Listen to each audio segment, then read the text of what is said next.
चलिए जी, आप लोगों के लिए एक सवाल।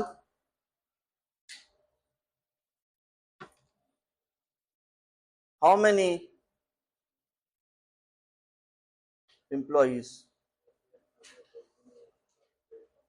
Work in how many employees work in department number 5?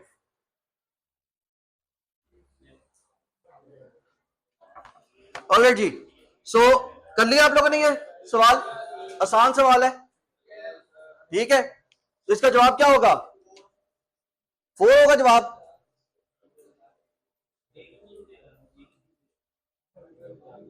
Select count of SSN from employee where DNO equal to, or it would look like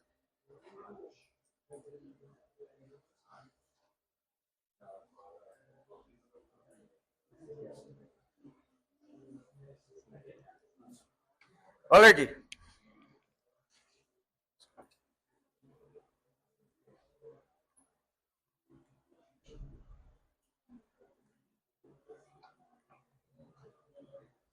alright, सो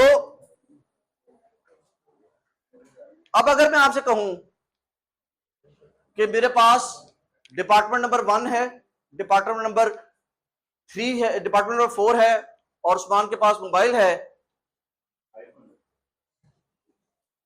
ठीक है। मेरे पास डिपार्टमेंट नंबर 1 है, डिपार्टमेंट नंबर 4 है, डिपार्टमेंट नंबर 5 है।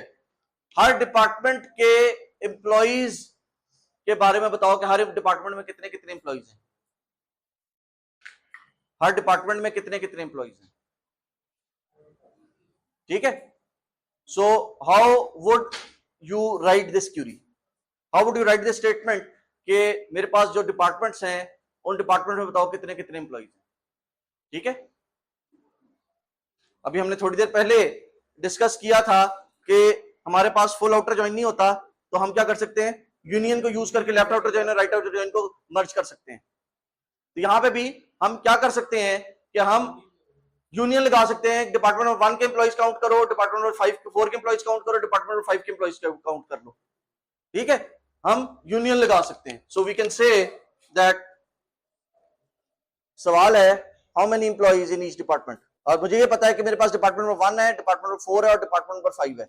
सो मैं let's say कहता हूं select DNO, count of SSN from employee where DNO equal to 1, ठीक है। और इसी स्टेटमेंट को मैं 3 बार लिख देता हूं, एक बार डिपार्टमेंट 1 के लिए, एक बार डिपार्टमेंट 4 के लिए और एक बार डिपार्टमेंट नंबर 5 के लिए। अब ये कितना जगह कौन से डिपार्टमेंट की बात कर रहा हूं, ठीक है। मैं डिपार्टमेंट नंबर लिखा हुआ है, कौन से डिपार्टमेंट की बात कर रहा हूं। यहां डिपार्टमेंट नंबर 4 के लिए वाली कर ली और ये डिपार्टमेंट 5 के लिए कर ली, हमने यूनियन लगा दिया। और इसके मेरे पास जवाब में क्या आ गया, मेरे पास यहाँ पे 2 कॉलम आ गए, एक मेरे पास DNO आ गया और एक मेरे पास काउंट ऑफ SSN आ गया। यहाँ पे मेरे पास 1 के अगेंस्ट 1 एम्प्लॉई, 4 के अगेंस्ट 3 एम्प्लॉई और 5 के अगेंस्ट 4 एम्प्लॉई आ गए। ये मेरे पास आउटपुट आ जाएगी, सही है, करेक्ट है, फॉलो कर रहे हैं। लेकिन ये तो केस था ना जहां पे मुझे ये मालूम था कि मेरे पास डिपार्टमेंट नंबर्स कौन कौन से हैं। कल अगर मैं एक डिपार्टमेंट नंबर 16 स्टार्ट कर लेता हूं या इनमें से कोई डिपार्टमेंट बंद हो जाता है तो मेरी ये क्यूरी तो गड़बड़ हो गई। This query would no longer work because I need to know the department numbers beforehand. मुझे डिपार्टमेंट नंबर अगर पहले से मालूम नहीं है तो मैं ये क्यूरी नहीं लिख सकता। और अगर मेरे 20 डिपार्टमेंट है तो मुझे 20 क्यूरियां जो है वो यूनियन करनी पड़ेंगी। आपके सवाल का जवाब आ गया, ठीक है। तो अगर मेरे पास 20 डिपार्टमेंट्स हैं तो मुझे ये 20 क्यूरीज यूनियन करनी पड़ेंगी। और अगर उनमें से कोई नया डिपार्टमेंट आ गया या कोई डिपार्टमेंट बंद हो गया तो मेरी क्यूरी तो गड़बड़ कर जाएगी। नया डिपार्टमेंट खुल गया तो उसका काउंट तो नहीं आ रहा होगा। सो क्या मैं कोई ऑटोमेटिक मैकेनिज्म बना सकता हूं? This is what I want to do. I want to have an automatic mechanism के जैसे ही मुझे जितने भी डिपार्टमेंट हैं, हर डिपार्टमेंट के लिए मुझे ऑटोमेटिकली अलग अलग रो बननी शुरू हो जाए। ठीक है, जितने भी डिपार्टमेंट हैं, हर डिपार्टमेंट के लिए ऑटोमेटिकली अलग अलग रो बननी शुरू हो जाए।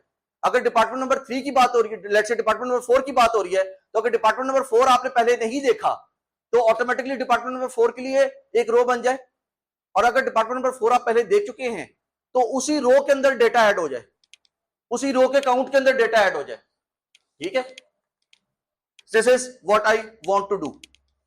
सो this is the idea behind grouping the data. आप अपने डेटा को ऑटोमेटिकली ग्रुप्स में डिवाइड कर सकते हैं। आप अपने सिस्टम को कह सकते हैं कि ये मेरा डेटा है, इसको इसकी पार्टीशनिंग कर दो बेस्ड अपॉन सम कॉलम। उस कॉलम की जब भी कोई डिफरेंट या डिस्टिंक्ट वैल्यू नजर आएगी तो क्या करेगा, उसको एक नया ग्रुप बना देगा। ठीक है, आप ये कहेंगे कि जी जहां पे ये सारी वैल्यूज कॉमन है इनको एक ग्रुप में डाल दो, ये सारी वैल्यूज कॉमन है ये ग्रुप में डाल दो, ये सारी वैल्यूज कॉमन है ये ग्रुप में डाल दो। फॉर एग्जांपल हमारे पास यहां पे डिपार्टमेंट नंबर के कॉलम के अंदर 3 वैल्यूज हैं, so I can write it as select department number and count of SSN from employee. ठीक है, अगर कोई आपका वेयर होगा तो वेयर इस जगह पे आ रहा होगा, ये बताने के लिए कि वेयर कहां पे आता है, वेयर यहां पे आ रहा होगा। ठीक है, ग्रुप बाय डिपार्टमेंट नंबर, ये आपके जब भी उसको एक नया डिपार्टमेंट नंबर बनेगा तो वो एक नई रो क्रिएट कर देगा, और बेस्ड अपॉन कि एक ग्रुप के अंदर कितनी रोज है सिर्फ उनका एग्रीगेट शो कर रहा होगा। अब ये एग्रीगेट या सम का भी हो सकता है, वो एग्रीगेट एवरेज का भी हो सकता है, मिन का भी हो सकता है, मैक्स का भी हो सकता है, काउंट का भी हो सकता है। ठीक है, और गोइंग बैक जहां पे मैंने आपको ये जनरल फॉर्म बताई थी एग्रीगेट फंक्शन की, ठीक है, यहां पे मैं एक चीज ऐड कर देता हूं, यहां पे मैं कहता हूं ग्रुप कॉलम्स।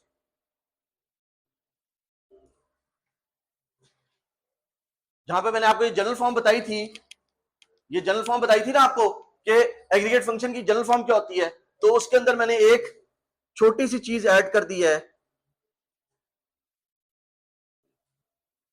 ये जनरल फॉर्म है कि आपका जो एग्रीगेट फंक्शन का मार्क है उसके राइट हैंड साइड के ऊपर जो है आपके एग्रीगेट फंक्शंस आते हैं, और लेफ्ट हैंड साइड पे वो कॉलम्स आते हैं जिनके हिसाब से आपने ग्रुपिंग करनी है। So we will write our statement as sorry we write our statement as, यहां पे हमें चाहिए count of SSN from employee group by department number.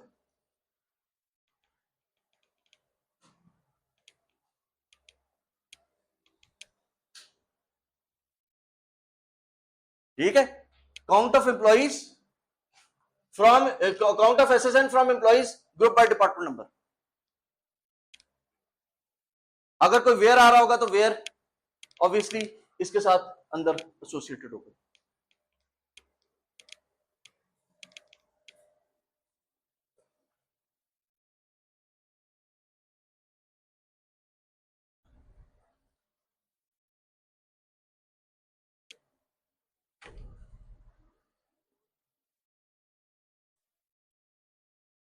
और ये जो मैं ग्रुपिंग कर रहा हूं, ये ग्रुपिंग जो है वो सिंगल कॉलम तक महदूद नहीं है, ये ग्रुपिंग जो है वो आपकी मल्टीपल कॉलम्स के ऊपर भी हो सकती है। तो आप ये कह सकते हैं, अगर मेरा सवाल हो show the number of employees, show the number of employees in each department according to gender.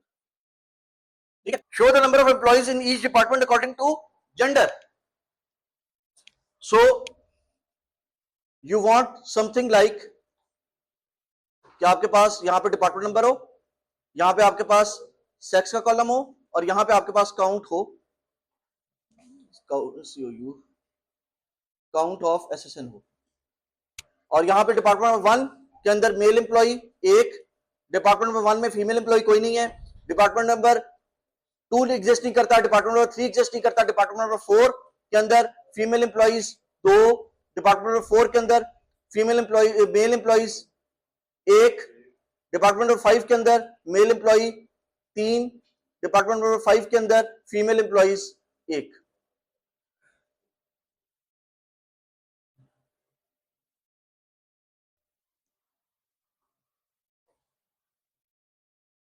ठीक है। और इसके अगेंस्ट जो आपकी एसक्यूएल बन रही होगी, SQL would be select DNO comma sex, DNO comma sex comma count of SSN from employ. अगर कोई वेयर होगा तो वेयर इस जगह पे आ जाएगा। लेट्स से कहते हैं जी where salary should be greater than 30,000, ठीक है, तो वेयर इस जगह पे आ जाएगा। Group by,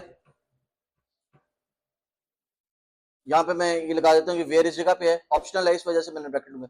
group by count of SSN.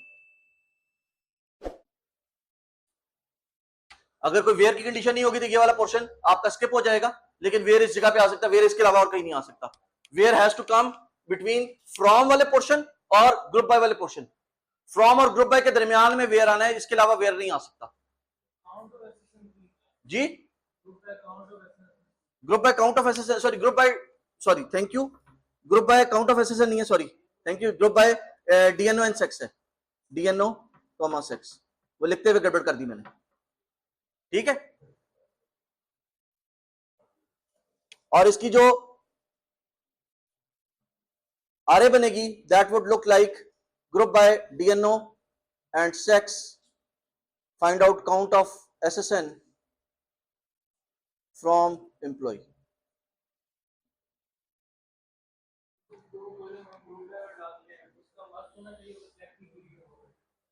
क्या कह रहे? हाँ, एसक्यूएल के लिए जरूरी नहीं है, एसक्यूएल के लिए जरूरी नहीं है, सिर्फ आपको दिखाने के लिए किया है। एसक्यूएल के लिए जरूरी नहीं है, लेकिन जब आप आरए में करेंगे तो आरए में आपके पास ये वाला जवाब आएगा। जब आरए में आप DNO sex and count of SSN लिखेंगे तो आपके पास ये 3 कॉलम आएंगे, ठीक है। मैंने इक्विवेलेंट आरए लिखी है, सॉरी आरए की इक्विवेलेंट एसक्यूएल लिखी है, ओके। जब आप आरए में करेंगे तो आपके पास आरए में ये वाला जवाब आ रहा होगा।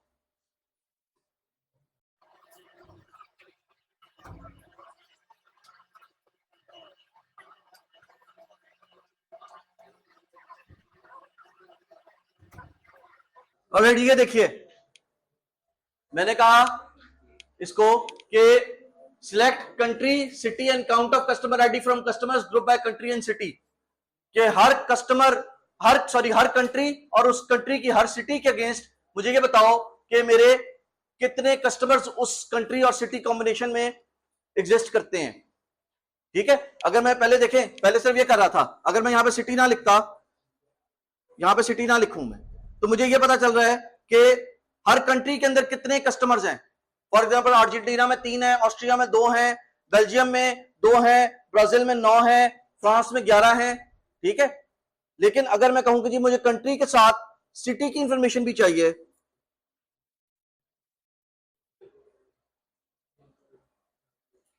और अब रन करता हूं, तो अब आप देखिए पहले ब्राजील में 9 आ रहे थे, लेकिन अब ब्राजील के हर शहर के अगेंस्ट आ गया कि ब्राजील में कैंपस में 1 है, रिसेंडे में 1 है, रियो डी जेनेरो में 3 है, ठीक है। ब्राजील का उसने मुझे मजीद ब्रेकडाउन दे दिया है। इसी तरह फ्रांस में जाते हैं तो फ्रांस के अंदर 11 थे, लेकिन लियोन में 1, मार्सेल में 1, नेट्स में 2, पेरिस में 2, रेमिस में 1 and so on and so fourth, उसने मुझे ब्रेकडाउन दे दिया।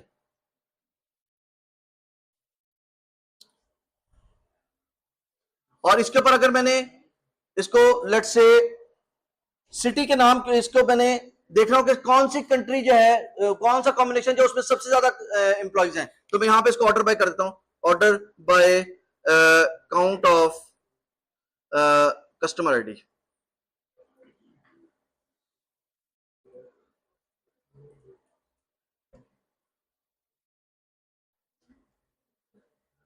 डिसेंडिंग ऑर्डर में कर लेते हैं, तो सबसे बड़ी वैल्यू सबसे ऊपर आ जाएगी,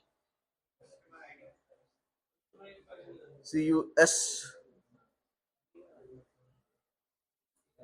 अब देखिए यूके लंदन में, कंट्री यूके, सिटी लंदन, उसमें मेरे पास 6 कस्टमर्स हैं। इसे मैक्सिको डीएफ के अंदर मेरे पास 5 कस्टमर्स हैं। ब्राजील sao paulo में मेरे पास 4 कस्टमर्स हैं। ठीक है,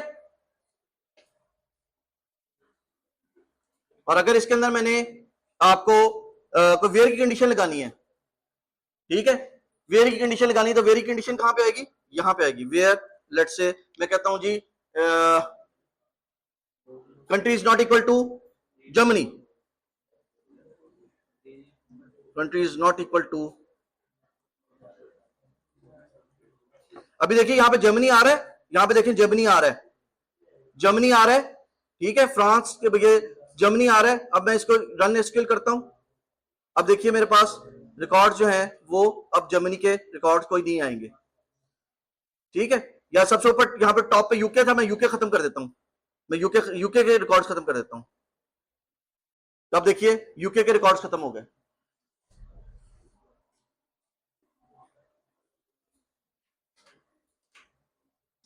इसको क्यूरी को कॉपी कर लेते हैं और वहां पे लिख लेते हैं, let me write a question for you. जो नंबर ऑफ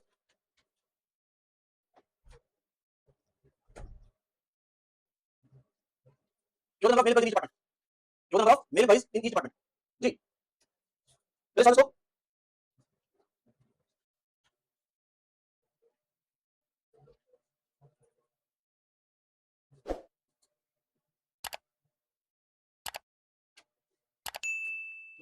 अच्छा, काउंट ऑफ सेक्स नहीं, सॉरी, काउंट ऑफ एसएसएन ही होगा, वहां पे नीचे सेक्स इक्वल टू मेल इधर आ रहा है। Count of SSN from employee where sex equal to male, group by, very good जी। और इसके पास आपके पास जो डेटा आ जाएगा वो आ जाएगा, यहाँ पे आपके पास डीएनओ आ जाएगा, और यहाँ पे आपके पास काउंट ऑफ एसएसएन आ जाएगा, और यहाँ पे आ जाएगा 1 के अंदर 1, 4 के अंदर 1 और 5 के अंदर 3। यहां तक फॉलो कर रहे हैं? और इसकी आरे क्या बनेगी, इसकी आरे बनेगी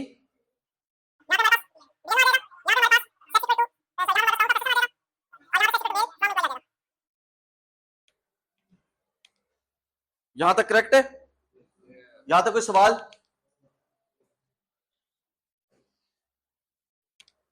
सवाल को थोड़ा सा मुश्किल कर दूं?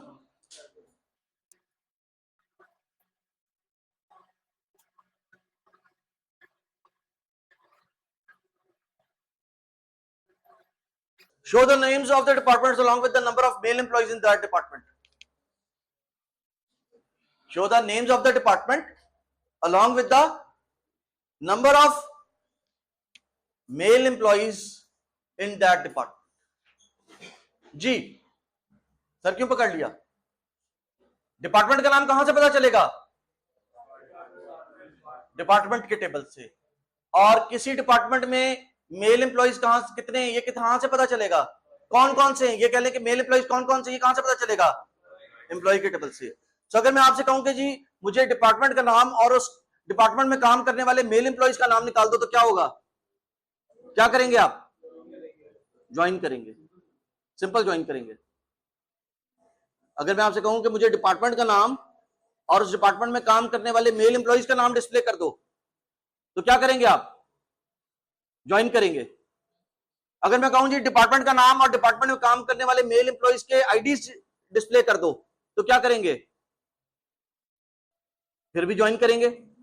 और डिस्प्ले, और ऊपर आप कह देंगे department D dot department name और एसएसएन ई डॉट एसएसएन, और नीचे कंडीशन लग जाएगी DN is equal to D number, और वेयर की कंडीशन लग जाएगी where E dot sex equal to male. अगर मैं आपसे कहूं कि मुझे मेल एम्प्लॉइज की आईडीज और उनके डिपार्टमेंट का नाम डिस्प्ले करवा दो, so your statement would look like select DNO sorry D name D dot D name comma SSN from employee D dot SSN employee E join department D on e dot dno is equal to e dot d number where sex equal to male. ये query बनेगी आपकी, select d dot d name e dot ssn from employee e join department d on e dot dno is equal to d dot d number where sex equal to male. अगर मैं आपसे ये सवाल मेरा ये है कि find out the names of the department and the names of the male employees working for IDs of the male employees working in those departments, तो ये क्वेरी बनेगी. अब मैं आपसे कह रहा हूं कि जी मुझे ID of the male employees नहीं चाहिए, मुझे number of the male employees in that department चाहिए. तो यहां पे मेरे पास काउंट आ जाएगा, और मुझे क्योंकि हर डिपार्टमेंट की इंफॉर्मेशन चाहिए तो यहां पे group by E dot DNO कर लें या डी डॉट डीएनओ कर लें, एक ही बात है. अगर दो लोगों का नाम सेम होगा तो फिर वो एक ही काउंट होगा. ग्रुप बाय डीनेम कर लें, ग्रुप बाय डीनेम कर लें या ग्रुप बाय डीएनओ कर लें, एक ही बात है, क्योंकि वो वैल्यू उसके अगेंस्ट सेम ही है ना. ठीक है, आप यहां पे डीनेम लिख लें, आप यहां पे डीनेम लिख लें, डीनेम लिख लें आप, और यहां पे आपके पास डीनेम आ जाएगा और काउंट ऑफ एसएसएन आ जाएगा, और यहां पे आपके पास एडमिन डिपार्टमेंट आ जाएगा, यहां पे उसके अगेंस्ट 1 आ जाएगा, अगला डिपार्टमेंट उसमें 3 है, उससे अगला डिपार्टमेंट उसमें 4 है, लेट्स से. ठीक है, और इसके अगेंस्ट जो आरए बनेगी, आरए क्या है? सबसे पहले मैं कहता हूं जी पहले मैं इस ज्वाइन को लिख लेता हूं. मैं कहता हूं जी मेरे पास ज्वाइन है डिपार्टमेंट, इसको ज्वाइन कर लो एम्प्लॉय के साथ on the condition, sorry employee के साथ नहीं, sex equal to male employees के साथ, sex equal to male from employee के साथ इसको ज्वाइन कर लो. DNO D number equal to DNO. Left side से डिपार्टमेंट के टेबल से डी नंबर का कॉलम है, एम्प्लॉय के टेबल से डीएनओ का कॉलम है, और इस ए के ऊपर क्या करो, इस ए के ऊपर अपना एग्रीगेट फंक्शन लगा दो. यहां पे डीनेम आ जाएगा, group by dname, count of SSN from employ from A.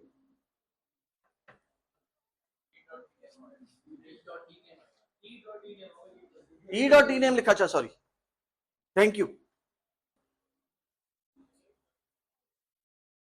Names of the department along with the number of male employees.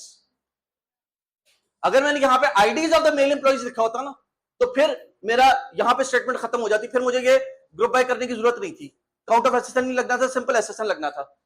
लेकिन जब मैंने कहा नंबर ऑफ मेल एम्प्लॉइज के वो हर डिपार्टमेंट में कितने कितने हैं. ठीक है, एक और सवाल आप लोगों के लिए, show the total number of hours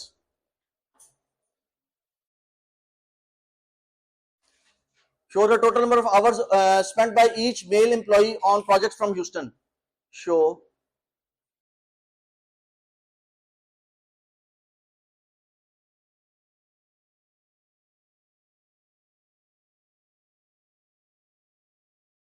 मुझे किसकी इंफॉर्मेशन चाहिए?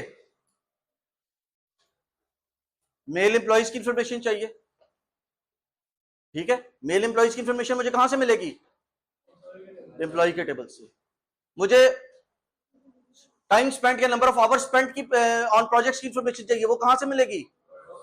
वर्क्स ऑन के टेबल से. और मुझे प्रोजेक्ट्स फ्रॉम ह्यूस्टन की इंफॉर्मेशन चाहिए, वो कहां से मिलेगी मुझे? प्रोजेक्ट्स के टेबल में से. प्रोजेक्ट के टेबल में आप पी लोकेशन का देखिए, मेरे ख्याल एक कॉलम है जिसमें वो लिखा हुआ है कि वो प्रोजेक्ट किस सिटी में एग्जिस्ट करता है. ठीक है, तो यहां पे मेरे पास अगर मैं सिंपली नंबर ऑफ आवर्स को ना भी करूं आपसे, मैं कहूंगा what is the total number of hours spent, what are the number of hours spent by male employees on projects from Houston. ठीक है, पहले आप इसको सिंपल कर लें, इसमें से एग्रीगेट निकाल दें. What is the number of hours spent by male employees on each project from Houston. इसको सॉल्व कर लें. अब आपके पास 3 टेबल हैं, एम्प्लॉय का टेबल है, वर्क्स ऑन का टेबल है और प्रोजेक्ट का टेबल है.